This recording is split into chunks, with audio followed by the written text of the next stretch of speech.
Ako po si Eunice Rosella Leonardo. Mag-2 years na akong Move It Lady Rider.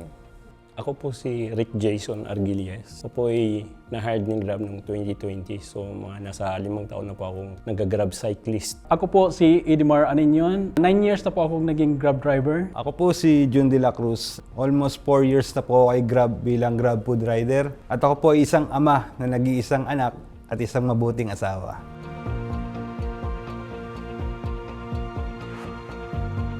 Naranasan ko na din po yan na inaccept ko yung booking. Nag-reply din siya, then nung pagdating ko sa pickup, nakita niya na pala ako sa kanto. So ibig sabihin parang sinalubong niya na ako, parang bigla niyang kinancel nung dumating ako kasi nakita niya babae ako.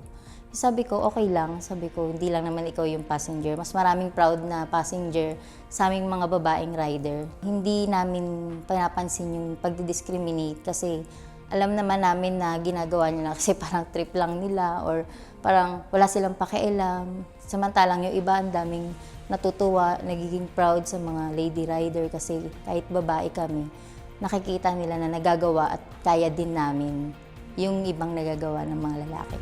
Naranasan from North Caloocan to Ortigas. Araw-araw kami umuwi. Umalis ako ng madaling araw ng 3:00. So kailangan po namin makauwi. Aabot ako sa bahay mo 11. Within 1 month yun ma'am dinanas ko. So wala kaming booking sa North Caloocan. So yung sacrifice doon ma'am sa araw-araw. Grabing hirap yung biyahe. Ilang linggo, nag-lockdown. Halos lahat, wala kaming kinikita. Napakahirap. Nagtitiis kahit anong racket ginagawa. Pag nag-suspend po, nag-lockdown, hindi po kami pwedeng bumiyahe, hindi po kami babiyahe. Kukunti lang yung booking, 4 na booking, bumaghapon, magkikitain mo 400, ganun lang po, napakahirap. Meron akong karamdaman na yung pag sobrang init nagdudugo yung ilong ko. Na-aksidente ako, na hit and run ako ng pickup. Na yun yung isang pinakamasakit na nangyari sa akin na akala ko, yun na, tapos na. Ang nasa isip ko kaagad noon, pamilya ko.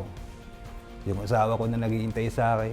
Yung anak ko. Takot ako na baka hindi ko na uli makita yung ngiti nila sa tuwing uuwi ako.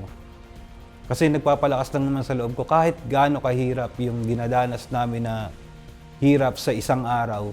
Pag uwi lang namin, ngiti lang ng pamilya namin sapat na.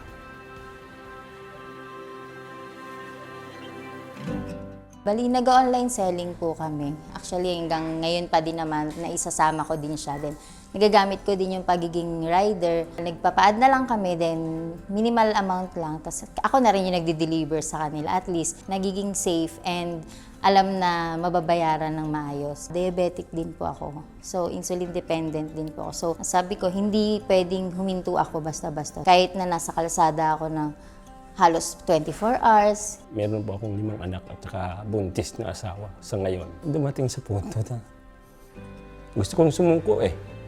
Yung bawat araw, bawat padyak na dinadanas ko sa kalsada, natatakot ako. Kasi unang-una, maraming umaasa sa akin. Pero yung eagerness ko na mabuhay sila, mabigyan sila ng pagkain sa araw-araw, yun ang nagpapalakas sa akin at tulong pananalangin ko sa Diyos. Dahil dyan, sila po talaga ang nagpupush. Tinitiis ko kahit masakit ang katawan ko. Bumabangon ako para sa kanila. Dahil sila ang lakas ko at sila ang tumutulak sa akin sa araw-araw para pumayod. Pananalangin ko sa Diyos na lagi akong ingatan para makita ko pa sila hanggang sa paglaki. Yun ang isang pangarap ng tatay sa bawat anak. Ngayon po may 3 po akong anak. Yung kita mo nakadepende sa sipag sa biyahe mo. Sasakyan ko na hulog boundary, mahirap po magpa-approve ng sasakyan. Hirap, tinitiis, pagod, para maibigay mo lang lahat sa pamilya yung kailangan nila. Ayaw kong maghirap sila. Mas masaya mo silang makita na natutuwa at yung pangailangan na maibigay mo dahil maliit pa yung anak ko, may ginagatas. Kahit na anong hirap, kahit na anong sakripisyong gawin mo, lahat naman yung ginagawa namin para sa pamilya. At the end of the day, wala pa rin namang gagawin kundi sarili mo pa rin ang kikilos. Ang message ko lang sa'yo na ginawa ko lahat ng sakripisyo, ginawa ko lahat ng pagsisikap. Hindi yun para sa akin. Yun ay para sa'yo. Yan ang obligasyon ko bilang ama. Ang isakripisyo ng aking sarili para sa kinabukasan mo.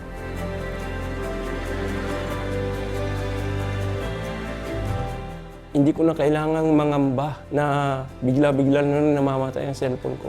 Ganyang cellphone na matibay, maasahan at matatag sa anumang panahon. Napakalaking blessing niya. Kumbaga, may sandata kang matibay na maasahan talaga sa trabaho ito. Meron pong cellphone na kayang tumagal sa sobrang babad ng init o sa biglaang ulan.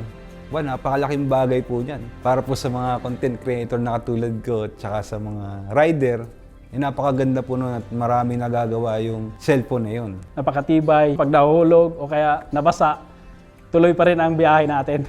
Yan ang katuwang namin sa pagbiyahe sa araw-araw. Doon namin nakukuha yung mga passenger namin. Sobrang efficient, kasing tibay ko na kahit mahulog, tapak-tapakan, mabasa at mabilad sa init. Kasing tibay po ng rider. Napaka-importante sa akin na maging katuwang si Honor X90. Honor X90. Honor X90. X90. X9D. Choice ng mga driver. Ang Choice choice ng ng mga mga rider. rider.